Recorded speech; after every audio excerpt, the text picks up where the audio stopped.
What does it mean to communicate? It seems to mean a lot. On a physiological level, my brain is communicating via signals to my vocal cords and mouth to make sounds. On a physical or metaphysical level, and what I'm attempting to communicate with you. Or on a psychological level with what could be considered an inner dialogue. This is where things are interesting for me. What can be understood about the depth, breadth, and complexity of communication with yourself?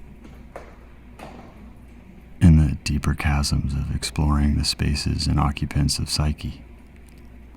Psyche means not mind nor ego, but soul. It is also important to consider the heart and its contribution to this conversation. Our hearts have their own central nervous system, so on a physiological level, it may be able to communicate and compute in a way similar to the brain. The electric amplitude of the heart is 60 times that of the brain. It also creates a measurable magnetic field in the shape of a toroidal sphere about 6 feet across with you in the center. There is important information in this space, but most tools are bound by a scientific method, and this space is subatomic quantum. Do thoughts and feelings exist in and outside of this sphere? Outside of and encompassing us? I believe so.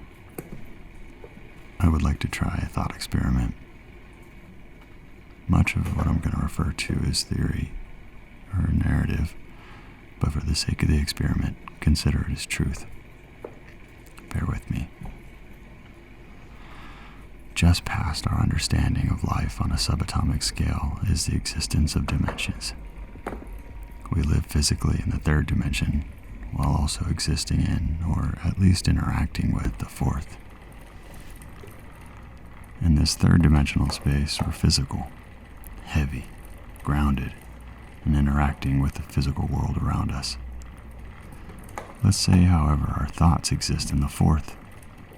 They're not something simply happening inside our brains, but something happening both in and outside of us. Imagine your thoughts existing in an invisible thought bubble above your head. Let's call this the thought realm.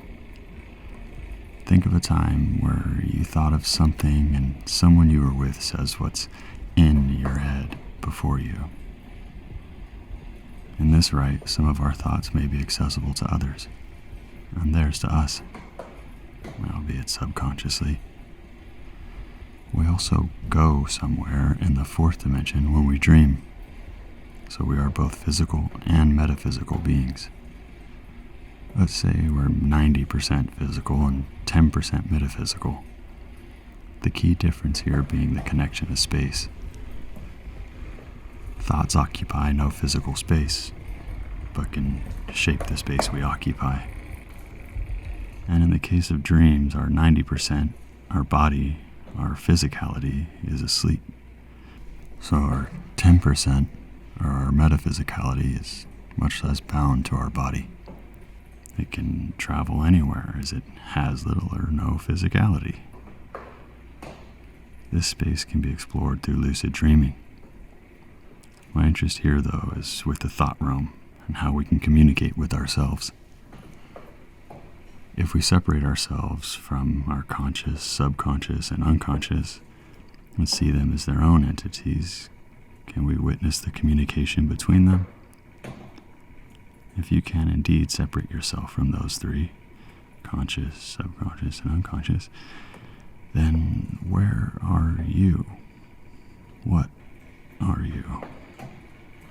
I would argue your soul for both.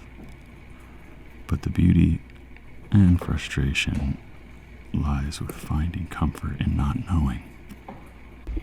So I ask again, what does it mean to communicate? And can our inner selves communicate with each other?